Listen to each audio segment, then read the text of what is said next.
Good morning, welcome back to success journey TV channel. మెథడాలజీలో చాలా ముఖ్యమైనటువంటి చాప్టర్ అయినటువంటి బోధనా లక్ష్యాలు తర్వాత స్పష్టీకరణలు తీసుకున్నట్లయితే ఈ చాప్టర్ అనేది చాలా చాలా ముఖ్యమైనటువంటి చాప్టర్. దీంట్లోంచి ఎక్కువగా బిట్లు రావడానికి అవకాశం ఉంటుంది. ఎస్జిటికి కానీ స్కూల్ అసిస్టెంట్కి సంబంధించినటువంటి అన్ని రకాలైనటువంటి మెథడాలజీ పేపర్లో ఈ ఖచ్చితంగా వీటికి సంబంధించినటువంటి బోధనా లక్ష్యాలు స్పష్టీకరణలకు సంబంధించినటువంటి బిట్లు అనేవి ఖచ్చితంగా ఉంటాయి. సో కాబట్టి వీటిని మీరు పూర్తిగా అవగాహన చేసుకుని అర్థం చేసుకుంటేనే తప్ప మనం బట్టి చదవడానికి అవకాశం ఉండదు. సో కాబట్టి ఈ బోధనా లక్ష్యాలు స్పష్టీకరణకు సంబంధించినటువంటి చాప్టర్ ని మీ అందరికి కూడా బాగా అర్థమయ్యేటట్లుగా జనరలైజేషన్ చేసి మీకు ఈ వీడియోని తయారు చేయడం జరిగింది. సో కాబట్టి మిత్రులు, ఈ వీడియోని చూసిన తర్వాత మీ యొక్క కామెంట్ ని కూడా తెలియజేయండి. మీకు ఈ చాప్టర్ నేను చెప్పినటువంటి విధానం, ఈ చాప్టర్ ఈజీగా ఉందా లేదా అనేటటువంటిది కూడా మీరు కామెంట్ చేసి నాకు చెప్పండి. అదేవిధంగా ఈ ఛానల్ ఎవరైతే కొత్తగా చూస్తున్నారో, కొత్తగా చూసేటటువంటి మిత్రులు ఛానల్ ని సబ్స్క్రైబ్ చేయండి. అదేవిధంగా వీడియోని లైక్ చేయండి, షేర్ చేయండి, కామెంట్ చేయండి. మనకి లేట్ లేకుండా మనం ఈ టాపిక్ లోకి వెళ్దాం. చూడండి, జ్ఞానాత్మక రంగంలో మొదటి లక్ష్యము జ్ఞానం అని చెప్పాం. జ్ఞానం తర్వాత రెండవ లక్ష్యం ఏంటి అంటే అవగాహన. ఓకే, సో మరి ఇప్పుడు ఈ రోజు అవగాహన అనేటటువంటి లక్ష్యంలో ఎట్లా ఉన్నాయి, దానికి సంబంధించినటువంటి అంశాలు ఏమి ఉన్నాయి, ఆ అవగాహన అనేటటువంటి లక్ష్యంలో ఉన్నటువంటి స్పష్టీకరణలు ఎట్లా ఉన్నాయి, ఆ ఒక్కొక్క స్పష్టీకరణకు సంబంధించినటువంటి ఎగ్జాంపుల్స్ అనేవి ఎట్లా ఉన్నాయి, మ్యాథ్స్ లో ఉన్నటువంటి ఎగ్జాంపుల్, తర్వాత సైన్స్ లో ఉన్నటువంటి ఎగ్జాంపుల్స్, బయాలజీలో ఉన్నటువంటి ఎగ్జాంపుల్స్, సోషల్ లో ఉన్నటువంటి ఎగ్జాంపుల్స్ ని అన్నిటిని కలిపి నేను ఇక్కడ ట్రైమెథడ్స్ రూపంలో ఇక్కడ దీన్ని ప్రిపేర్ చేయడం జరిగింది. సో కాబట్టి ఈ బోధనా లక్ష్యాలు స్పష్టీకరణలు అనేటటువంటి చాప్టర్ లో జ్ఞానాత్మక రంగం అయినటువంటి మొదటి జ్ఞానాత్మక రంగంలో ఉన్నటువంటి జ్ఞానం గురించి ఆల్రెడీ డిస్కస్ చేసాము. తర్వాత రెండవ లక్ష్యం అవగాహన. సో ఇప్పుడు ఈ రోజు అవగాహన గురించి కంప్లీట్ గా మనం ఈ వీడియో అనేది చేయడం జరిగింది. సో కాబట్టి ఈ వీడియో అనేది మీకు 100% యూజ్ అవుతుంది. సో కాబట్టి మనం ఈ అవగాహన గురించి చూద్దాం. ఓకే, మరి అవగాహన అంటే ఏంటి చూడండి. ఇక్కడ మనం జ్ఞానం ద్వారా నేర్చుకున్నటువంటి విషయాలు ఏవైతే ఉన్నాయో ఆ విషయాలకు సంబంధించినటువంటి అంశాలని అర్థం చేసుకొని వాటి మధ్య ఉన్నటువంటి సంబంధాన్ని మదింపు చేయగా వచ్చేటటువంటిదే అవగాహన. ఓకే, జ్ఞాన రంగం ద్వారా మనం నేర్చుకున్నటువంటి అంశాలు ఏవైతే ఉన్నాయో వాటి మధ్య ఉన్నటువంటి సంబంధాలని అర్థం చేసుకుని మదింపు చేసుకుంటే మనకు వచ్చినటువంటిది అవగాహన. ఓకే, మరి అవగాహన అనేది జ్ఞానం కంటే ఒక మెట్టు కష్టంగా ఉంటుంది. అంటే జ్ఞానం అనేది కొంచెం ఫస్ట్ ఈజీగా ఉంటుంది, దానికంటే కష్టమైనటువంటిది అవగాహన. ఓకే, ఈ అవగాహన తర్వాత ఇంకొంచెం కష్టమైంది వినియోగం. ఓకే, తర్వాత దానికంటే కష్టమైంది సంశ్లేషణ, విశ్లేషణ, చివరికి మూల్యాంకనం అనేది ఇంకా కష్టంగా ఉంటుంది. ఓకే, సో కాబట్టి జ్ఞానాత్మక రంగంలో రెండవ లక్ష్యమైనటువంటి అవగాహన అనేది జ్ఞానం నుంచి వస్తుంది. అంటే జ్ఞానం ద్వారా నేర్చుకున్నటువంటి అంశాల మధ్య ఉన్నటువంటి సంబంధాన్ని అర్థం చేసుకుని మదింపు చేసుకోగా వచ్చేటటువంటిదే అవగాహన. మరి ఇది ఏం చేసిద్ది? ఈ అవగాహన ద్వారా ఉపాధ్యాయుడు ఏం చేస్తాడు అంటే గణిత శాస్త్రం కానివ్వండి, భౌతిక శాస్త్రం కానివ్వండి, రసాయన శాస్త్రం కానివ్వండి, జీవశాస్త్రం కానివ్వండి, ఇంకా సాంఘిక శాస్త్రం కానివ్వండి తీసుకుంటే వీటన్నింటిలో కూడా ఈ సబ్జెక్టులన్నింటిలో ఉన్నటువంటి పదాలకు సంబంధించినటువంటి సత్యాలు కానివ్వండి, ఇంకా వాటికి సంబంధించినటువంటి భావనలు కానివ్వండి, ఇంకా సూత్రాలు కానివ్వండి, ఇంకా నిర్వచనాలు, సో వీటన్నిటిని కూడా విద్యార్థి అర్థం చేసుకునే విధంగా ఈ అవగాహనలో ఉపాధ్యాయుడు విద్యార్థికి అవగాహన కలిగించడం జరుగుతుంది. సో కాబట్టి ఇప్పుడు మనం అవగాహన అనేటటువంటి ఈ లక్ష్యంలో ఉన్నటువంటి స్పష్టీకరణలు ఏంటో చూద్దాం. ఓకే, జ్ఞానాత్మక రంగంలో రెండవ లక్ష్యమైనటువంటి అవగాహన తీసుకున్నప్పుడు ఈ అవగాహనలో ఉన్నటువంటి స్పష్టీకరణలు అనేవి దాదాపు ఒక 10 స్పష్టీకరణలు ఉంటాయి. సో ఈ ఒక్కొక్క స్పష్టీకరణ అనేది ఎట్లా ఉంటుంది, వాటికి ఎగ్జాంపుల్స్ ఎట్లా ఉన్నాయి. ఓకే, మ్యాథ్స్, సైన్స్, సోషల్ సంబంధించినటువంటి ఎగ్జాంపుల్ తోటి ఇక్కడ మీ అందరికి కూడా ఈ స్పష్టీకరణలు వివరించడం జరుగుతుంది. సో ఓకే, సో చూడండి, మరి ఈ అవగాహనకు సంబంధించినటువంటి లక్ష్యంలో ఉన్నటువంటి స్పష్టీకరణలన్నిటికి కూడా దాదాపు ఒక 10 ఉంటాయని చెప్పారు. వీటన్నిటిని కూడా ఈజీగా గుర్తుపెట్టుకోవడం కోసం ఒక కోడ్ అనేది ఇవ్వటం జరిగింది. సో మరి ఆ కోడ్ ఏంటో చూద్దాం. ఊవి వ్యాధో అవిసు పోవా, ఊవి వ్యాధో అవిసు పోవా. సో ఇది మనం ఒక 3-4 సార్లు మీరు రిపీట్ చేశారంటే మీకు ఈజీగా వస్తుంది. ఊవి వ్యాధో అవిసు పోవా, ఊవి వ్యాధో అవిసు పోవా. ఓకే, సో ఈ విధంగా మనకి ఈ కోడ్ ని మనం ఒకసారి గుర్తుపెట్టుకుంటే ఈ అవగాహన అనేటటువంటి లక్ష్యంలో ఉన్నటువంటి స్పష్టీకరణలు మొత్తం కూడా మనకి నోటెడ్ అయిపోతాయి. చూడండి, ఫస్ట్ది ఇక్కడ చూడండి, ఊ అంటే ఉదాహరణలు ఇవ్వటం. ఓకే, వి అంటే వివరించుట, వ్య అంటే వ్యాఖ్యానించుట, దో అంటే దోషాలను సవరించుట, ఆ అంటే అనువదించుట, సు అంటే సూత్రీకరించుట, పో అంటే పోలికలు భేదాలు చెప్పుట. ఓకే, నెక్స్ట్ వా అంటే వర్గీకరించుట. సో కాబట్టి ఈ విధంగా మిత్రులు మనకి అవగాహనలో ఉన్నటువంటి అవగాహన అనేటటువంటి లక్ష్యంలో ఉన్నటువంటి దాదాపు 9-10 రకాలైనటువంటి స్పష్టీకరణలు అన్నింటినీ కూడా మనం ఈజీగా ఒక కోడ్ ద్వారా మనం వీటిని గుర్తించడం జరుగుతుంది. ఊవి వ్యాధో అవిసు పోవా, ఊవి వ్యాధో అవిసు పోవా. సో ఈ కోడ్ మనం 3-4 సార్లు ప్రాక్టీస్ చేస్తే ఈజీగా వస్తుంది. సో కాబట్టి అవగాహనలో ఉన్నటువంటి స్పష్టీకరణలు అన్నింటినీ కూడా మనం ఒక సింపుల్ కోడ్ తోటి గుర్తుపెట్టుకోవచ్చు. చూడండి, వీటన్నిటిని ఏమంటారంటే స్పష్టీకరణలు అంటున్నారు. ఈ స్పష్టీకరణలు అన్ని కూడా అవగాహన అనేటటువంటి లక్ష్యం కిందకు వస్తాయి. అవగాహన అనేటటువంటి లక్ష్యంలో ఉండేటటువంటి స్పష్టీకరణలు అన్ని కూడా ఈ 9 స్పష్టీకరణలు కూడా మనం ఈ అవగాహన అనేటటువంటి లక్ష్యం కింద చెప్పవచ్చు. సో మళ్ళీ ఒకసారి చెప్తున్నాను, బోధనా లక్ష్యాలు స్పష్టీకరణలు అంటే ఏంటి అంటే ఇది మనం తెలుసుకోవాలి అందరూ కూడా. సో ఇక్కడ చాలా మంది కొద్ది కన్ఫ్యూజ్ అవుతుంది. ఇది ఏమి లేదు, మనకి జనరల్ గా మనం ఆలోచించినట్లయితే తరగతి గదిలో ఉపాధ్యాయుడు విద్యార్థులకు బోధన చేస్తాడు. అంటే ఏంటి, విద్యార్థుల యొక్క ప్రవర్తనలో మార్పు రావడం కోసం ఉపాధ్యాయుడు ఏం చేస్తాడు, విద్యార్థికి ఒక పాఠం చెప్తాడు. ఓకే, మరి పాఠం చెప్పేటప్పుడు ఎట్లా చెప్తాడు చూడండి, ఉదాహరణలు చెప్పి చెప్తాడు, వివరించి చెప్తాడు, వ్యాఖ్యానించి చెప్తాడు, దోషాలను సరిచేసి చెప్పేటట్లుగా చెప్తాడు పాఠం, అనువదించి చెప్తాడు, విచక్షణ చేసి చెప్తాడు, సూత్రీకరణ చేసి చెప్తాడు, పోలికలు భేదాలు చెప్పి చెప్తాడు, వర్గీకరించి చెప్తాడు. ఓకే, సో ఇవన్నీ కూడా తరగతి గదిలో ఒక ఉపాధ్యాయుడు చేసేటటువంటి విషయాలే. సో కాబట్టి ఇక్కడ మనం నేర్చుకునేది ఎట్లా నేర్చుకోవాలంటే ఈ బోధన లక్ష్యాలు స్పష్టీకరణలు అనేవి ఏదో ఒక దాన్ని మైక్రోస్కోప్ లో పెట్టి చూడకుండా జనరల్ గా అక్కడ ఏం జరుగుతుంది, మన క్లాస్ లో ఏం జరుగుతుందో అదే లక్ష్యాలు స్పష్టీకరణ. ఓకే, ఉపాధ్యాయుడు ఏంటి, ఒక విషయాన్ని విద్యార్థికి అవగాహన చేయటం కోసం, అంటే చూడండి ఉపాధ్యాయుడు విద్యార్థుల్లో అవగాహన అనేటటువంటి లక్ష్యాన్ని పెంపొందించడం కోసం ఉపాధ్యాయుడు తను చెప్పేటటువంటి పాఠ్యాంశంలో అతను రకరకాలైనటువంటి అంశాలను తీసుకొని చెప్తాడు. ఎట్లా చెప్తాడు అంటే ఉదాహరణలు చెప్పి చెప్తాడు, వివరించి చెప్తాడు, వ్యాఖ్యానం చేసి చెప్తాడు, దోషాలు సవరించి చెప్తాడు, నెక్స్ట్ అనువదించి చెప్తాడు, విచక్షణ చేసి చెప్తాడు, సూత్రీకరణలు చేసి చెప్తాడు, పోలికలు భేదాలు చెప్పి చెప్తాడు, వర్గీకరించి చేసి చెప్తాడు. సో ఈ విధంగా ఒక ఉపాధ్యాయుడు అనేవాడు తరగతి గదిలో విద్యార్థులు పాఠం చెప్పేటప్పుడు ఖచ్చితంగా ఇవన్నీ ఉపయోగిస్తాడు. అందరికీ తెలుసు ఆ విషయం. ఓకే, సో వీటినే బోధనా లక్ష్యాలు అంటారు. ఓకే ఓకే ఇది బోధనా లక్ష్యం, అవగాహన. మరి ఇప్పుడు ఒక ఉపాధ్యాయుడు విద్యార్థికి పాఠం చెప్పిన తర్వాత విద్యార్థికి పాఠం అర్థమైందా లేదా అనేటటువంటి విషయం ఉపాధ్యాయుడికి ఎట్లా తెలిసిద్ది, కొన్ని ప్రశ్నలు అడుగుతారు. అంటే విద్యార్థి ప్రవర్తనలో మార్పు వచ్చిందా లేదా అనేటటువంటి విషయం ఉపాధ్యాయుడికి తెలవాలి. ఓకే, మరి విద్యార్థి ప్రవర్తనలో మార్పు వచ్చిందా లేదా, నేను చెప్పినటువంటి విషయం విద్యార్థికి అర్థమైందా లేదా అనేది తెలుసుకోవడం కోసం ఉపాధ్యాయుడు కొన్ని ప్రశ్నలు అడుగుతారు. ఓకే, ఉపాధ్యాయుడు విద్యార్థికి కొన్ని ప్రశ్నలు అడిగినప్పుడు విద్యార్థి ఏం చేస్తారంటే ఆ అడిగినటువంటి ప్రశ్నలకి సమాధానాలు చెప్పడం జరుగుతుంది. ఓకే, సో మరి విద్యార్థి ఎప్పుడు సమాధానం చెబుతారంటే ఉపాధ్యాయుడు చెప్పినటువంటి విషయం విద్యార్థికి అవగాహన చేసుకొని తన ప్రవర్తనలో మార్పు వచ్చినట్లయితే అప్పుడు ఆ విద్యార్థి ఉపాధ్యాయుడు అడిగినటువంటి ప్రశ్నకి సమాధానం చెప్తాడు. సో కాబట్టి ఇక్కడ మనకి స్పష్టీకరణ అంటే ఏంటి అంటే విద్యార్థి ఉపాధ్యాయుడు చెప్పినటువంటి పాఠాన్ని అర్థం చేసుకుని తన ప్రవర్తనలో మార్పు వచ్చినప్పుడు దాన్ని స్పష్టీకరణ అంటారు. సో కాబట్టి ఇక్కడ చూడండి మనకి ఇవన్నీ కూడా స్పష్టీకరణలే. అంటే ఉపాధ్యాయుడు అవగాహన అనేటటువంటి ఆ లక్ష్యాన్ని పిల్లవాడికి కల్పించడం కోసం ఓకే చాలా రకాలుగా ఇవన్నిటిని కూడా చెప్తాడు ఉపాధ్యాయుడు విద్యార్థికి, వివరించడం, వ్యాఖ్యానించడం, దోషాలు సరిచేయడం. సో వీటన్నిటిని కూడా చెప్పిన తర్వాత ఉపాధ్యాయుడు విద్యార్థిని ఒక్కొక్క రకమైనటువంటి ఓకే అంశంలో అతనికి ఏ విధంగా అర్థమైంది అని తెలుసుకోవడం కోసం అతను ఈ స్పష్టీకరణలో ఉపయోగిస్తాడు. ఓకే, మరి ఇప్పుడు వీటన్నిటిని కూడా స్పష్టీకరణాలు అని చెప్తున్నాను. సో ఇప్పుడు ఒక్కొక్క దాని గురించి మనం తెలుసుకుందాం.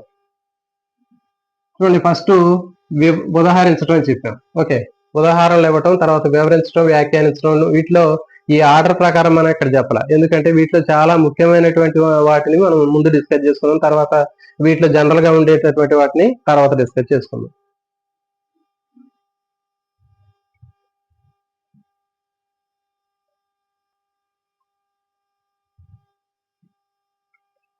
చూడండి, ఫస్ట్ వ్యాఖ్యానించుట. ఓకే, ఈ వ్యాఖ్యానించుట అనేది మూడవది. ఓకే, మరి వ్యాఖ్యానించడం అంటే ఏంటంటే ఉపాధ్యాయుడు విద్యార్థికి కొన్ని పాఠ్యాంశాన్ని బోధించిన తర్వాత ఒక పాఠ్యాంశాన్ని బోధించిన తర్వాత ఆ విద్యార్థికి చెప్పినటువంటి పాఠం ఎంతవరకు అర్థమైంది అని తెలుసుకోవడం కోసం, విద్యార్థి ప్రవర్తనలో ఎంత మార్పు వచ్చిందో తెలుసుకోవడం కోసం విద్యార్థికి ఉపాధ్యాయుడు ఏం చేస్తాడంటే కొన్ని గ్రాఫులు పట్టికలు ఇస్తాడు. ఓకే, సో మరి గ్రాఫులు పట్టికలను ఇచ్చి ఆ విద్యార్థిని వాటిని వ్యాఖ్యానించమని చెప్తాడు. ఓకే, సో కాబట్టి విద్యార్థి ఉపాధ్యాయుడు ఇచ్చినటువంటి గ్రాఫులు పట్టికల్ని అవగాహన చేసుకుని వాటిని వ్యాఖ్యానించటాన్ని వ్యాఖ్యానించుట అంటారు. ఓకే, సో అదే వ్యాఖ్యానించడం. ఇది స్పష్టీకరణ. ఓకే, వ్యాఖ్యానించుట అనేటటువంటి స్పష్టీకరణ అంటే ఏంటి అంటే ఉపాధ్యాయుడు విద్యార్థికి ఏదైనా ఒక పాఠాన్ని బోధించిన తర్వాత విద్యార్థికి ఆ పాఠం ఎంతవరకు అర్థమైందో తెలుసుకోవడానికి ఉపాధ్యాయుడు ఏం చేస్తారంటే విద్యార్థికి కొన్ని గ్రాఫ్లు పట్టికలు ఇచ్చి వాటిని వ్యాఖ్యానించమని చెప్తాడు. ఓకే, సో మరి విద్యార్థి ఎట్లా వ్యాఖ్యానిస్తాడో చూద్దాం. మరి ఉపాధ్యాయుడు ఇచ్చినటువంటి గ్రాఫ్లు పట్టికల్ని విద్యార్థి వ్యాఖ్యానం చేసినట్లయితే విద్యార్థి ప్రవర్తనలో మార్పు వచ్చినట్లే. అంటే విద్యార్థి ప్రవర్తనలో మార్పు వస్తే ఉపాధ్యాయుడు చెప్పినటువంటి పాఠ్యాంశం విద్యార్థికి అర్థమైతే అతని ప్రవర్తనలో మార్పు వస్తుంది. అప్పుడు ఈ గ్రాఫులు పట్టికల్ని విద్యార్థి వ్యాఖ్యానిస్తాడు. ఓకే, సో ఎగ్జాంపుల్ తీసుకుంటే మీకు ఇంకా బాగా అర్థమవుతుంది. ఒక సాంఘిక శాస్త్ర ఉపాధ్యాయుడు విద్యార్థికి వర్షపాతానికి సంబంధించినటువంటి ఒక గ్రాఫ్ని ఇచ్చాడు. ఓకే, అంటే సాంఘిక శాస్త్ర ఉపాధ్యాయుడు ఒక తరగతిలో ఉన్నటువంటి విద్యార్థులకి వర్షపాతానికి సంబంధించినటువంటి పాఠం బోధించాడు. ఓకే, వర్షపాతం గురించి బోధించి ఏ నెలలో ఎక్కువ వర్షం పడుతుంది, ఏ నెలలో అతి తక్కువ వర్షం పడుతుంది అనేటటువంటి విషయాన్ని విద్యార్థికి అర్థమయ్యేటట్లు చెప్పడం జరిగింది. అంటే జనవరిలో ఎంత పడింది, ఫిబ్రవరి, మార్చి, ఏప్రిల్, జూన్, డిసెంబర్ అట్లా ఒక్కొక్క నెలలో ఎంత వర్షం పడింది అనేటటువంటి విషయాన్ని విద్యార్థులందరికీ కూడా ఒక పాఠం ద్వారా చెప్పడం జరిగింది. ఓకే, వర్షపాతం అనేటటువంటి పాఠం ద్వారా చెప్పాడు.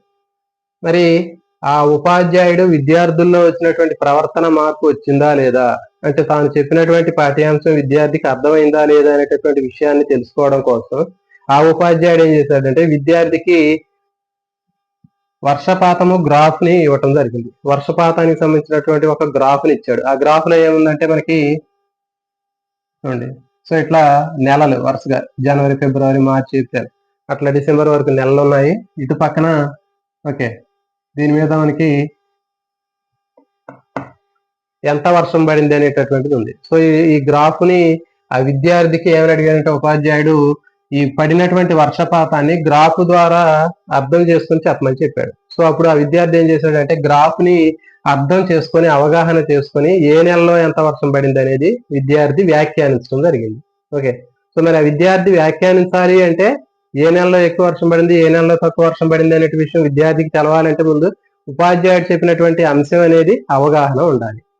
ఓకే, సో కాబట్టి ఇక్కడ ఉపాధ్యాయుడు అవగాహన అనేటటువంటి లక్ష్యాన్ని ఉపయోగించి పాఠాన్ని బోధిస్తే విద్యార్థి ఏం చేశాడు, ఆ చెప్పినటువంటి పాఠ్యాంశాన్ని అవగాహన చేసుకొని తను ఈ గ్రాఫ్ రూపంలో పట్టిక రూపంలో వివరించడం జరిగింది.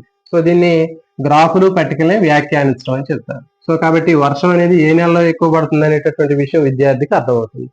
సో ఇది వ్యాఖ్యానించడం. సో ఇంకొక ఎగ్జాంపుల్ తీసుకుందాం. ఉపాధ్యాయుడు జీవశాస్త్ర ఉపాధ్యాయుడు జంతువుల యొక్క వర్గీకరణకు సంబంధించినటువంటి పాఠం చెప్పాడు. ఓకే, జంతువుల వర్గీకరణకు సంబంధించినటువంటి పాఠాన్ని చెప్పిన తర్వాత ఆ ఉపాధ్యాయుడు విద్యార్థులకు పాఠం అర్థమైందా లేదా, వర్గీకరణకు సంబంధించినటువంటి పాఠం విద్యార్థికి అర్థమైందా లేదా అనేటటువంటి విషయాన్ని తెలుసుకోవడం కోసం ఏం చేశాడంటే విద్యార్థులకు జీవుల వర్గీకరణ పట్టికను వ్యాఖ్యానించమని చెప్పాడు. జీవులకు సంబంధించినటువంటి వర్గీకరణ పట్టికను వ్యాఖ్యానించమని చెప్పడం జరిగింది. సో అప్పుడు ఆ విద్యార్థి ఏం చేశాడంటే జీవులకు ఉన్నటువంటి ప్రాధాన్యతను బట్టి ఆ వర్గీకరణ పట్టికను అర్థం చేసుకొని అతను వ్యాఖ్యానించడం జరిగింది. అంటే వ్యాఖ్యానించడం అంటే తక్కువ అభివృద్ధి చెందినటువంటి జంతువులు ఈ వర్గీకరణలో ముందున్నాయి, తర్వాత క్రమక్రమంగా ఆ జంతువుల యొక్క అభివృద్ధి చెందేటటువంటి మార్గాన్ని బట్టి లేకపోతే వాటి యొక్క పరిణామాన్ని బట్టి ఆ జంతువుల వరుస క్రమం అనేది ఉంటుంది. ఎట్లాగంటే ఫర్ ఎగ్జాంపుల్ అక్సేరికలు తీసుకుంటే పోరిఫెరా, సెలంట్రేటా, ఓకే, ఎకానోడర్మేటా, సో అట్లా ఉంటాయి. తర్వాత సక్సేరికలు తీసుకుంటే చేపలు, ఉభయచరాలు, సరీసృపాలు, పక్షులు, క్షీరదాలు. సో ఈ విధంగా మనకి వాటి యొక్క జీవుల యొక్క వర్గీకరణలో ఆ జీవుల యొక్క ప్రాధాన్యత క్రమం అనేది అట్లా పెరుగుతుంది. నెక్స్ట్ మూలకాల పట్టిక.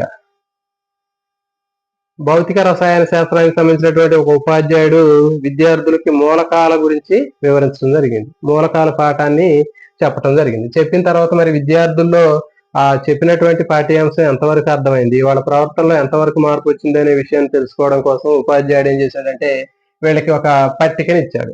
విద్యార్థికి ఒక పట్టికని ఇచ్చి ఈ పట్టికను వ్యాఖ్యానించమని చెప్పాడు. సో కాబట్టి అక్కడ విద్యార్థి ఏం చేశాడంటే చెప్పినటువంటి పాఠం అర్థమైతేనే కదా విద్యార్థి వ్యాఖ్యానం చేసేది. సో కాబట్టి ఆ విద్యార్థి చెప్పినటువంటి పాఠ్యాంశాన్ని అర్థం చేసుకొని అయనీకరణ శక్తి ఆధారంగా మూలకాలని, పట్టికలో ఉన్నటువంటి మూలకాలని వ్యాఖ్యానించడం జరిగింది. ఓకే, సో ఈ విధంగా మనకి ఇది వ్యాఖ్యానించడం అనేటటువంటి స్పష్టీకరణ. నెక్స్ట్ ఇంకోటి సోషల్ తీసుకున్నట్లయితే సోషల్లో మనకి కొన్ని పట్టికలు కనిపిస్తూ ఉంటాయి. అంటే ఒక్కొక్క సంవత్సరంలో కొన్ని వాహనాలు ఎన్ని అమ్ముడుపోయాయి, ఓకే, లేకపోతే పంపు సెట్లు ఎన్ని అమ్ముడుపోయాయి అనేటటువంటి విషయాన్ని అక్కడ ఇవ్వడం జరిగింది ఒక పట్టిక రూపంలో. అంటే 2024లో ఎన్ని అమ్ముడుపోయాయి, 23లో ఎన్ని అమ్ముడుపోయాయి, 15లో ఎన్ని అమ్ముడుపోయాయి. సో అట్లా ఒక పట్టిక రూపంలో ఇవ్వడం జరిగింది.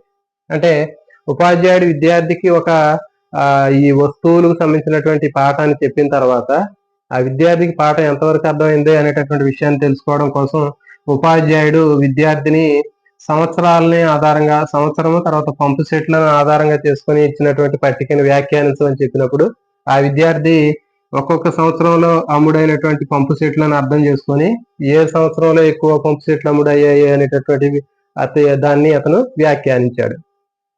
సో ఇదే వ్యాఖ్యానించుట. ఓకే, మరి ఇప్పుడు చూడండి మనకి ప్రశ్న అనేది వీటిలోంచి అట్లా వస్తుందో చూద్దాం. సాంఘిక ఫస్ట్ చూడండి, ఇప్పుడు చెప్పేటటువంటి క్వశ్చన్లు అనేవి ఇట్లాగే ఖచ్చితంగా ఎగ్జామ్ లో రావడానికి అవకాశం ఉంటుంది. సో ఫస్ట్ క్వశ్చన్ తీసుకున్నట్లయితే సాంఘిక శాస్త్ర ఉపాధ్యాయుడు విద్యార్థికి వర్షపాతం అనేటటువంటి పాఠాన్ని బోధించిన తర్వాత విద్యార్థిలో స్పష్టీకరణలు ఎంతవరకు సాధించాడు, లేకపోతే బోధించినటువంటి విషయం ఎంతవరకు విద్యార్థికి అర్థమైంది అనేటటువంటి విషయాన్ని తెలుసుకోవడం కోసం ఉపాధ్యాయుడు విద్యార్థికి ఒక గ్రాఫ్ను, వర్షపాతానికి సంబంధించినటువంటి గ్రాఫ్ని ఇచ్చినప్పుడు విద్యార్థి ఆ గ్రాఫ్ని అర్థం చేసుకొని ఏ నెలలో ఎంత వర్షం పడుతుంది అనేటటువంటి విషయాన్ని అతను అవగాహన చేసుకొని వ్యాఖ్యానించాడు. ఓకే, సో ఇది మరి ఇచ్చినటువంటి వాక్యంలో ఏ స్పష్టీకరణకు చెందింది, ఇచ్చినటువంటి వాక్యం అనేది ఏ స్పష్టీకరణకు చెందింది అంటే వ్యాఖ్యానించుట. ఓకే, సో కాబట్టి మీరు గుర్తుపెట్టుకునేది ఏంటంటే మనకి ఇచ్చినటువంటి దాంట్లో గ్రాఫులు కానీ పట్టికలు కానీ ఉన్నట్లయితే, ఓకే, గ్రాఫ్ను పట్టికను వ్యాఖ్యానించడం అంటే ఏంటి, దాని గురించి చెప్పటం. ఓకే, దాంట్లో ఏముంది అనేటటువంటి విషయాన్ని చెప్పినట్లయితే దాన్నే వ్యాఖ్యానించడం. సో కాబట్టి మనకి ఇచ్చినటువంటి క్వశ్చన్ లో గ్రాఫ్ను కానీ పట్టికను కానీ వ్యాఖ్యానించాడు అంటే అది ఏ స్పష్టీకరణ అంటే వ్యాఖ్యానించుట అనేటటువంటి స్పష్టీకరణ. మరి ఈ వ్యాఖ్యానించుట అనేటటువంటి స్పష్టీకరణ ఏ లక్ష్యానికి చెందింది అంటే అవగాహన అనేటటువంటి లక్ష్యానికి చెందింది. ఓకే, అవగాహన అనేటటువంటిది లక్ష్యం. మరి వ్యాఖ్యానించుట అనేటటువంటి ఈ స్పష్టీకరణ ఏ రంగానికి చెందింది, జ్ఞాన రంగమా, భావావేశ రంగమా, మానసిక చలనాత్మక రంగం అంటే జ్ఞానాత్మక రంగం. సో కాబట్టి మనకి ఇచ్చేటటువంటి ఆ స్టేట్మెంట్ ని బేస్ చేసుకొని స్పష్టీకరణ అడగొచ్చు, ఆ స్పష్టీకరణ ఉన్నటువంటి లక్ష్యాన్ని అడగొచ్చు, ఆ లక్ష్యం ఉన్నటువంటి రంగాన్ని కూడా అడగొచ్చు. ఓకే, సో కాబట్టి మీరు గుర్తుపెట్టుకోవాల్సింది ఏంటంటే ఇక్కడ గ్రాఫులు పట్టిక అనేటటువంటి రెండు అంశాలు మనకి ఇచ్చినటువంటి క్వశ్చన్ లో ఉన్నట్లయితే, ఓకే, అవి రెండింటిని వ్యాఖ్యానిస్తున్నాడు అంటే దేనికి సంబంధించింది, అది వ్యాఖ్యానించుట అనేటటువంటి స్పష్టీకరణకు చెందింది. మరి వ్యాఖ్యానించుట అనేటటువంటి స్పష్టీకరణ ఏ లక్ష్యానికి చెందింది అంటే అవగాహన అనేటటువంటి లక్ష్యానికి చెందింది. మరి ఈ అవగాహన అనేటటువంటి లక్ష్యం ఏ రంగానికి చెందింది అంటే జ్ఞానాత్మక రంగం. సో ఇది నెక్స్ట్ ఇంకో క్వశ్చన్. ఒక జీవశాస్త్ర ఉపాధ్యాయుడు విద్యార్థులకి జీవులను గురించి వివరించడం జరిగింది, జీవుల పాఠ్యాంశాన్ని గురించి వివరించడం జరిగింది. సో మరి జీవుల వర్గీకరణ సంబంధించినటువంటి పాఠ్యాంశాన్ని వివరించడం జరిగింది. మరి ఆ ఉపాధ్యాయుడు విద్యార్థికి చెప్పినటువంటి పాఠ్యాంశం ఎంతవరకు అర్థమైంది, లేకపోతే ఆ విద్యార్థి యొక్క సాధించినటువంటి స్పష్టీకరణలు ఎంతవరకు ఉన్నాయో తెలుసుకోవడం కోసం ఆ ఉపాధ్యాయుడు విద్యార్థుల్ని జీవుల వర్గీకరణకు సంబంధించినటువంటి పట్టికను వ్యాఖ్యానించమన్నాడు. ఓకే, జీవుల వర్గీకరణకు సంబంధించినటువంటి పట్టికను వ్యాఖ్యానించు అని అడిగినప్పుడు ఆ విద్యార్థికి పాఠం అర్థమైతే ఏం చేస్తాడంటే ఆ పట్టికను ఆధారంగా చేసుకుని ఒక పట్టిక తయారు చేసి తక్కువ అభివృద్ధి చెందినటువంటి జంతువులు పట్టికలు కింద ఉన్నాయి, ఎక్కువ అభివృద్ధి చెందినటువంటి జంతువులు పట్టికలు తర్వాత ఉన్నాయి అనేటటువంటివి ఆ జీవుల యొక్క ప్రాధాన్యతను బట్టి అతను ఆ పట్టికను వ్యాఖ్యానిస్తాడు. ఓకే, సో కాబట్టి ఆ విద్యార్థి ఏం చేశాడంటే ఉపాధ్యాయుడు ఇచ్చినటువంటి ఆ జీవుల యొక్క వర్గీకరణ పట్టిక ఇచ్చినప్పుడు ఆ పట్టికను విద్యార్థి ఆ పట్టికను అవగాహన చేసుకుని వ్యాఖ్యానించాడు. ఓకే, మరి ఆ వ్యాఖ్యానించడం అనేటటువంటిది ఏ స్పష్టీకరణ అంటే మనకి వ్యాఖ్యానించుట అనేటటువంటి స్పష్టీకరణ. మరి ఆ జీవుల యొక్క వర్గీకరణ పట్టికను వ్యాఖ్యానించినటువంటి ఈ వాక్యం అనేది ఏ ఏ లక్ష్యానికి చెందింది? అవగాహన అనేటటువంటి లక్ష్యానికి చెందింది. నెక్స్ట్ ఇంకోటి, భౌతిక రసాయన శాస్త్రానికి సంబంధించినటువంటి ఉపాధ్యాయుడు విద్యార్థులకి మూలకాల గురించి వివరించడం జరిగింది. మూలకాల గురించి వివరించడం జరిగింది. వివరించిన తర్వాత ఆ విద్యార్థికి ఆ మూలకాలకు సంబంధించినటువంటి పాఠ్యాంశం ఎంతవరకు అర్థమైందో తెలుసుకోవడం కోసం ఆ ఉపాధ్యాయుడు విద్యార్థిని మూలకాల పట్టికను వ్యాఖ్యానించమని చెప్పాడు. ఓకే, మరి అప్పుడు ఆ విద్యార్థి మూలకాల పట్టికను వ్యాఖ్యానించి అయనీకరణ శక్తి ఆధారంగా ఆ మూలకాల పట్టికను వ్యాఖ్యానించాడు. ఇది క్వశ్చన్. ఇది ఏ స్పష్టీకరణ అంటే వ్యాఖ్యానించటం. ఓకే, సో తర్వాత మరి ఈ వాక్యం అనేటటువంటిది ఇచ్చినటువంటి స్టేట్మెంట్ ఏ లక్ష్యానికి చెందింది? అవగాహన అనేటటువంటి లక్ష్యానికి చెందింది. ఓకే, మరి ఈ వాక్యము ఏ రంగానికి చెందింది? జ్ఞానాత్మక రంగానికి చెందింది. ఓకే, చూడండి మనకి ఇక్కడ చూడండి, మనకి దీంట్లో మనం గుర్తుపెట్టుకునేది ఏంటి అంటే చూడండి, పట్టిక లేకపోతే గ్రాఫు. మనకి ఇచ్చినటువంటి స్టేట్మెంట్ లో పట్టిక ఉందా గ్రాఫ్ ఉందా చూడండి. ఓకే, వాటిని ఏమన్నాడు? వ్యాఖ్యానించమన్నాడు. కాబట్టి అది వ్యాఖ్యానించుట అనేటటువంటి స్పష్టీకరణ. మరి ఈ స్పష్టీకరణ దేనికి సంబంధించింది? ఏ లక్ష్యానికి సంబంధించింది అంటే అవగాహన అనేటటువంటి లక్ష్యానికి చెందింది. మరి అవగాహన అనేటటువంటి ఈ లక్ష్యము ఏ రంగానికి చెందిందంటే జ్ఞాన రంగము. సో కాబట్టి ఇట్లా ఒక వాక్యం ఇచ్చి రంగము తర్వాత లక్ష్యము దాంట్లో ఉన్నటువంటి స్పష్టీకరణ అడగడానికి అవకాశం ఉంది.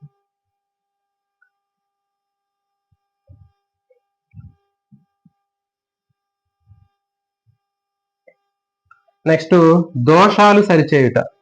ఓకే, మరి దోషాలు సరిచేయుట తీసుకున్నట్లయితే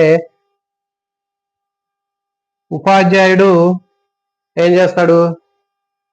దీంట్లో గుర్తుపెట్టుకునే కోడ్ వి ఉమా అనేటటువంటిది ఉంది చూడండి, కోడ్ వి ఉమా. ఓకే, వి అంటే వ్యాఖ్యానము, ఉమా అనేటటువంటి దాంట్లో ఉపన్యాసము, తర్వాత మౌఖిక పరివర్తనలో వచ్చేటటువంటి మార్పులకు సంబంధించినటువంటి వాటిని సరిచేసినట్లయితే దాన్ని దోషాలు సరిచేయుట అంటారు. ఓకే, అంటే విద్యార్థి నేర్చుకున్నటువంటి ఒక వాక్యంలో గాని ఉపన్యాసంలో గాని మౌఖిక పరివర్తన నియమాల్లో గాని ఉన్నటువంటి తప్పుల్ని సరిచేసినట్లయితే దాన్ని దోషాలు సరిచేయుట అనేటటువంటి స్పష్టీకరణ కింద చెప్తారు. ఓకే, సో వి ఉమా అనేటటువంటి కోడ్ గుర్తుపెట్టుకోండి. అంటే విద్యార్థి ఏదైనా ఒక వాక్యంలో గాని లేకపోతే ఒక ఉపన్యాసంలో గాని లేకపోతే మౌఖిక పరివర్తన నియమంలో గాని ఏదైనా ఒక తేడా ఉన్నట్లయితే, ఓకే, ఒక దోషం ఉన్నట్లయితే ఆ దోషాన్ని గుర్తించి దాన్ని సరిచేస్తాడు. ఓకే, సో కాబట్టి దోషాలు సరిచేయుట, దోషాలు గుర్తించుట, సరిచేయుట.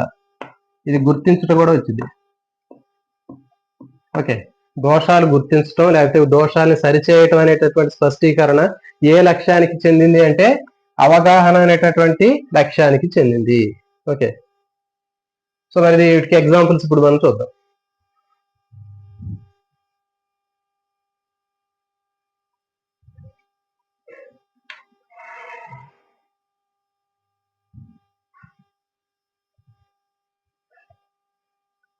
చూడండి, త్రిభుజంలో 3 కోణాలు మొత్తం 210 అని ఉపాధ్యాయుడు చెప్పాడు.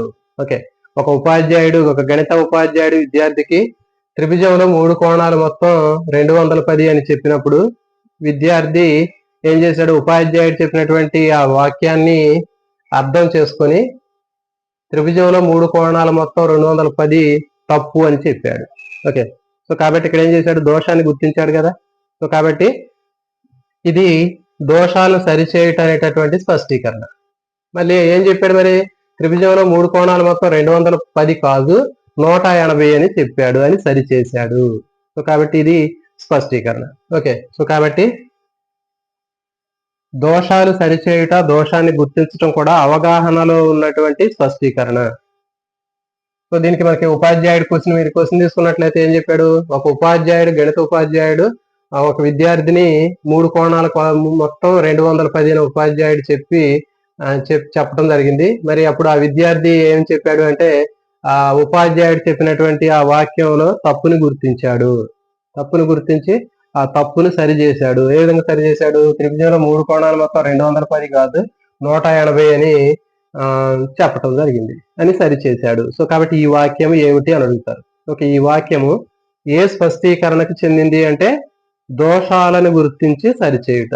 ఓకే, మరి దోషాలు గుర్తించి సరిచేయుట అనేటటువంటి ఈ వాక్యాన్ని ఇచ్చి ఇది ఏ లక్ష్యానికి చెందింది. ఓకే, స్పష్టీకరణ అనకుండా డైరెక్ట్ గా లక్ష్యం అని అడుగుతారు. సో కాబట్టి అప్పుడు అవగాహన అనేటటువంటి లక్ష్యానికి చెందింది.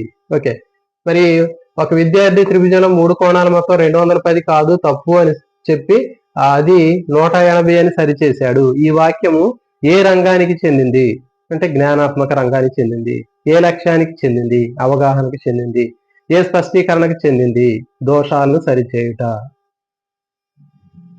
నెక్స్ట్ ఇంకొకటి, మనం పీల్చే గాలిలో కార్బన్ డైఆక్సైడ్ ఉంటుందని ఒక ఉపాధ్యాయుడు విద్యార్థులకు చెప్పడం జరిగింది.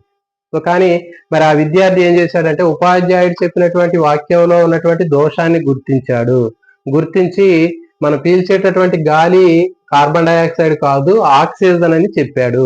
ఓకే, సో మరి ఈ వాక్యం అనేది ఏ స్పష్టీకరణ అని అడుగుతారు. సో కాబట్టి ఇక్కడ ఏం చేశాడు? దోషాన్ని గుర్తించి సరి చేశాడు విద్యార్థి. ఉపాధ్యాయుడు చెప్పినటువంటి ఆ వాక్యంలో ఉన్నటువంటి తప్పు ఏదైతే ఉందో తప్పుని దోషాన్ని గుర్తించాడు, ఆ దోషాన్ని సరిచేశాడు. కాబట్టి ఇది దోషాన్ని గుర్తించి సరిచేయుట అనేటటువంటి స్పష్టీకరణ కిందకు వచ్చింది. ఈ స్పష్టీకరణ అనేది అవగాహన అనేటటువంటి లక్ష్యం కిందకు వచ్చింది. మరి ఈ అవగాహన అనేటటువంటి లక్ష్యము జ్ఞానాత్మక రంగం అనేటటువంటి రంగం కిందకు వస్తుంది. నెక్స్ట్, గుండెలో ఒక ఉపాధ్యాయుడు విద్యార్థులకు ఏం చెప్పాడంటే గుండెలో పై 2 గదుల్ని జఠరికలు అంటారు అని విద్యార్థికి చెప్పినప్పుడు ఆ విద్యార్థి ఉపాధ్యాయుడు చెప్పినటువంటి వాక్యంలో ఉన్నటువంటి దోషాన్ని గుర్తించాడు. గుర్తించి ఆ దోషాన్ని సరిచేశాడు. ఏ విధంగా సరిచేశాడు అంటే మన గుండెలో ఉన్నటువంటి పై 2 గదులు జఠరికలు కాదు కరణికలు అని సరిచేశాడు. మరి ఈ విద్యార్థి చేసినటువంటి ఇది ఏ స్పష్టీకరణకు చెందింది. ఓకే, సో మరి ఈ వాక్యం అనేటటువంటిది విద్యార్థి ఆ దోషాన్ని గుర్తించి దోషాన్ని సరిచేయటం అనేటటువంటి ఈ విషయము ఏ స్పష్టీకరణకు చెందింది అంటే చూడండి దోషాల్ని సరిచేయుట అనేటటువంటి స్పష్టీకరణ చెందింది. మరి ఈ దోషాలు సరిచేసినటువంటి ఈ విషయం అనేది ఏ లక్ష్యానికి చెందింది అంటే అవగాహన అనేటటువంటి లక్ష్యానికి చెందింది. మరి ఈ దోషాన్ని సరిచేయటం అనేది ఏ రంగానికి చెందింది అంటే జ్ఞానాత్మక రంగానికి చెందింది. నెక్స్ట్ ఇంకోటి, మొఘల్ సామ్రాజ్య స్థాపకుడు ఒక ఉపాధ్యాయుడు సాంఘిక శాస్త్ర ఉపాధ్యాయుడు విద్యార్థికి మొఘల్ సామ్రాజ్య స్థాపకుడు అక్బర్ అని చెప్పడం జరిగింది. సో అప్పుడు ఆ విద్యార్థి ఉపాధ్యాయుడు చెప్పినటువంటి వాక్యంలో తప్పును గుర్తించాడు. తప్పును గుర్తించి అది తప్పు అని చెప్పి ఆ వాక్యాన్ని సరిచేయటం జరిగింది. ఏమని చేశాడు అంటే మొఘల్ సామ్రాజ్య స్థాపకుడు అక్బర్ కాదు బాబర్ అని సరిచేశాడు. ఈ వాక్యము ఏ స్పష్టీకరణకు చెందింది. సో ప్రశ్న అనేది ఇట్లా ఉంటుంది. ఓకే, సో ఇవన్నీ కూడా ఒక్కొక్కటే ఒక్కొక్క ప్రశ్న. ఓకే, సో మరి ఈ వాక్యం అనేది ఏ స్పష్టీకరణకు చెందింది అంటే దోషాల్ని గుర్తించి సరిచేయుట అనేటటువంటి స్పష్టీకరణకు చెందింది. మరి ఈ వాక్యం అనేది ఏ లక్ష్యానికి చెందింది అంటే అవగాహన అనేటటువంటి లక్ష్యానికి చెందింది. ఓకే, మరి ఈ వాక్యం అనేది ఏ రంగానికి చెందింది అంటే జ్ఞానాత్మక రంగానికి చెందినది. సో ఈ విధంగా మనకి దోషాలను సరిచేయటం అనేది ఈ విధంగా చెప్పడం జరుగుతుంది. నెక్స్ట్, అనువదించుట.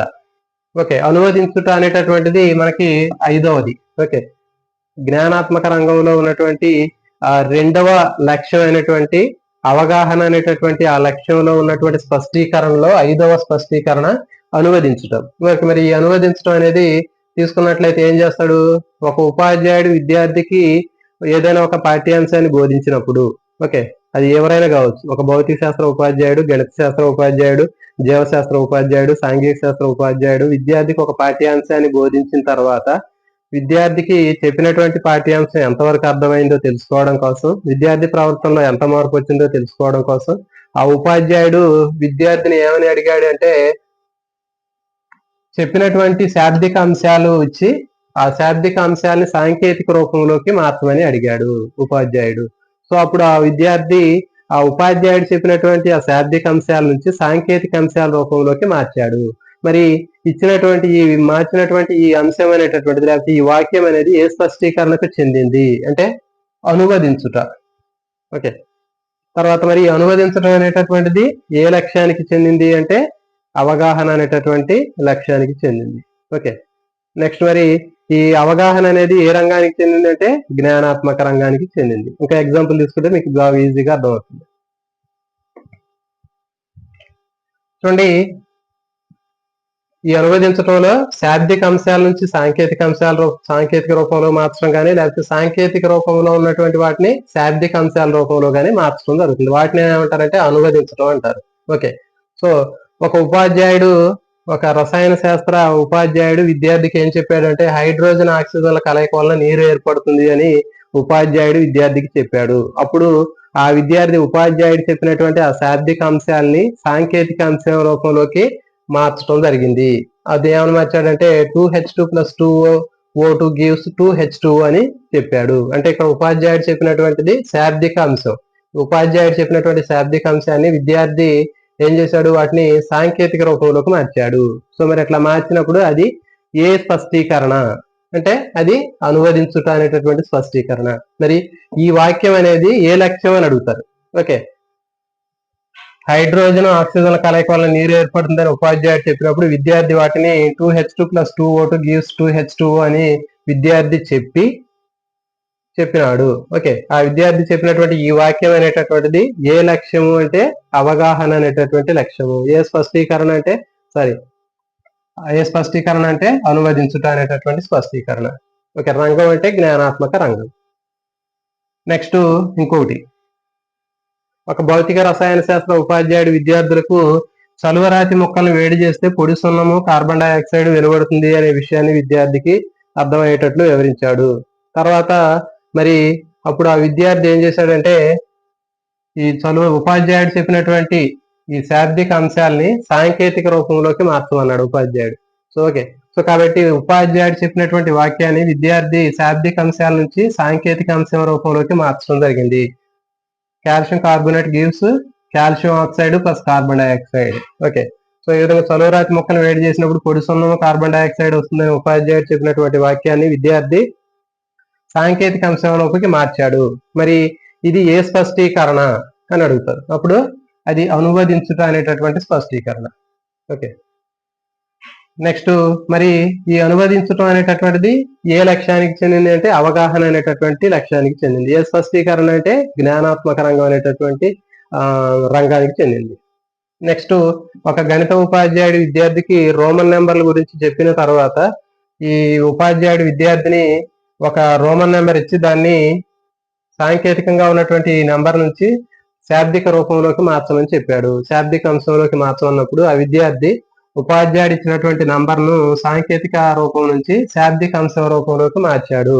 సో కాబట్టి ఇక్కడ ఈ వాక్యం అనేది ఏ స్పష్టీకరణకు చెందింది, అనువదించుట అనేటటువంటి స్పష్టీకరణ. ఇది ఏ రంగానికి చెందింది అంటే జ్ఞానాత్మక రంగము. నెక్స్ట్ ఏ లక్ష్యం అంటే అవగాహన. నెక్స్ట్ విచక్షణ చేయుట. ఓకే, విచక్షణ చేయటం అంటే పేరులోనే ఉంటుంది మనకి. విచక్షణ చేయటం అంటే ఏంటి, మనం వేరు చేయటం. ఓకే, ఫర్ ఎగ్జాంపుల్ మీరు ఒక డజన్ కోడిగుడ్లు అన్నటువంటి ఒక ట్రేలో ఒక కోడిగుడ్డు తీసుకోవాల్సినప్పుడు మీరు ఏం చేస్తారు, దాంట్లో బాగా పెద్దగా ఉన్నటువంటి గుడ్డును వేరు చేసి తీసుకుంటారు. సో అదే మనకి విచక్షణ చేయటం అంటే ఉన్నటువంటి వాటిలో గ్రూప్ గా ఉన్నటువంటి వాటిలో దానికి ఒక ప్రత్యేకమైనటువంటిది ఏదైతే ఉందో దాన్నే విచక్షణ చేయటం అంటారు. ఓకే, సామాన్య లక్షణాలు ఉన్నటువంటి వాటిలో ప్రత్యేకమైనటువంటి లక్షణాన్ని మనం గుర్తించటమే విచక్షణ చేయటం. ఓకే, సో దీనికి ఎగ్జాంపుల్ ఏంటో చూద్దాం. ఓకే, ఉపాధ్యాయుడు విద్యార్థులకు విటమిన్ల పాఠాన్ని చెప్పాడు. ఒక జీవశాస్త్ర ఉపాధ్యాయుడు విద్యార్థులకు విటమిన్ల పాఠాన్ని చెప్పి నీటిలో కరిగే విటమిన్లు కొవ్వుల్లో కరిగే విటమిన్ల పాఠాన్ని చెప్పిన తర్వాత ఉపాధ్యాయుడు విద్యార్థిని ఈ విధంగా ప్రశ్న అడిగాడు. విటమిన్లు అన్నింటిలో నీటిలో కరిగే విటమిన్లు ఏవి అని ప్రశ్న అడిగాడు. ఓకే, మరి ఈ ప్రశ్న అనేది ఏ స్పష్టీకరణ. ఓకే, ఈ వాక్యం అనేది ఏ స్పష్టీకరణ అంటే విచక్షణ చేయుట. చూడండి, విటమిన్లు అన్నింటిలో, ఓకే, నీటిలో మాత్రమే కరిగేవి, అన్నింటిలో కొన్ని ప్రత్యేకమైనది. సో కాబట్టి అప్పుడు ఆ స్పష్టీకరణ ఏంటంటే విచక్షణ చేయుట అనేటటువంటి స్పష్టీకరణ. ఇది ఏ లక్ష్యం అంటే అవగాహన. ఇది ఏ రంగం అంటే జ్ఞానాత్మక రంగం. ఓకే, నెక్స్ట్ ఇంకొక ఎగ్జాంపుల్. ఒక ఉపాధ్యాయుడు వివిధ రకాలైనటువంటి పుష్పాలను అవి ఏ కాలాల్లో పోస్తాయో అనేటటువంటి ఒక పాఠాన్ని బోధించిన తర్వాత ఒక ఉపాధ్యాయుడు విద్యార్థిని ఒక ప్రశ్న అడగటం జరిగింది. పుష్పాలన్నింటిలో కూడా వేసవిలో పుష్పించేటటువంటి పుష్పాలు ఏవి అని ఒక ఉపాధ్యాయుడు విద్యార్థిని ప్రశ్నించడం జరిగింది. మరి ఈ ఉపాధ్యాయుడు అడిగినటువంటి ఈ ప్రశ్న అనేది ఏ లక్ష్యానికి చెందింది అంటే చూడండి, పుష్పాలన్నింటిలో వేసవిలో పుష్పించే పుష్పం ఏది అని ఉపాధ్యాయుడు అడిగినప్పుడు మనం దీన్ని విచక్షణ అని చెప్తారు. విచక్షణ చేయుట అనేటటువంటి స్పష్టీకరణ, ఇది అవగాహన అనేటటువంటి లక్ష్యము, జ్ఞానాత్మక రంగం అనేటటువంటి రంగము. నెక్స్ట్, ఒక గణిత ఉపాధ్యాయుడు వివిధ రకాలైనటువంటి పటాల గురించి, సమతల పటాల గురించి చెప్పిన తర్వాత విద్యార్థిని ఒక ప్రశ్న అడిగాడు. ఏంటంటే అన్ని సమతల పటాలు అన్నింటిలో కూడా భుజాల ధర్మాలు సమానంగా ఉండేటటువంటి పటాలు ఏవి అని అడిగాడు. సో కాబట్టి అక్కడ ఆ విద్యార్థి ఏం చెప్తాడంటే అన్ని పటాల్లోకెల్లా భుజాల ధర్మాలు సమానంగా ఉన్నవి గుర్తించాడు. కాబట్టి అక్కడ ఆ విద్యార్థి ఏం చేశాడంటే విచక్షణ చేశాడు. సో కాబట్టి ఈ ప్రశ్న అనేది ఏ స్పష్టీకరణ అంటే విచక్షణ చేయుట అనేటటువంటి స్పష్టీకరణ. మరి ఇది ఏ లక్ష్యం అంటే జ్ఞానాత్మక అవగాహన అనేటటువంటి లక్ష్యము. ఏ రంగం అంటే జ్ఞానాత్మక రంగం. సో కాబట్టి మిత్రులు మనకి చెప్పాం మనం ఏ జ్ఞానాత్మక రంగంలో ఉన్నటువంటి అవగాహన అనేటటువంటి లక్ష్యంలో మనకి ఊవి వ్యాధు అవిసిపోవా అనేటటువంటి ఈ కోడ్లు ఉపయోగించి మనకి ఇక్కడ వివిధ రకాలైనటువంటి స్పష్టీకరణలు మొత్తం కూడా మనం నేర్చుకోవడం జరిగింది. ఇంకా కొన్ని మిగిలిపోయినటువంటి ఒక 3-4 స్పష్టీకరణలు అనేవి మిగిలిపోయాయి. సో కాబట్టి ఈ చాప్టర్ మీకు ఏ విధంగా మీకు అర్థమైంది అనేటటువంటిది ఒక కామెంట్ చేయండి. అదేవిధంగా మీరు ఈ పాఠం విన్న తర్వాత మీరు కొన్ని రకాలైనటువంటి అవగాహనలో ఉండేటటువంటి ఇప్పుడు చెప్పినటువంటివి మీరు కొన్ని ప్రాక్టీస్ బిట్లు చేసినట్లయితే మీకు బాగా ఈజీగా అర్థమవుతుంది. సో కాబట్టి మిత్రులందరూ కూడా మర్చిపోకుండా ఛానల్ని సబ్స్క్రైబ్ చేయండి, వీడియోని లైక్ చేయండి, షేర్ చేయండి, కామెంట్ చేయండి. జై హింద్.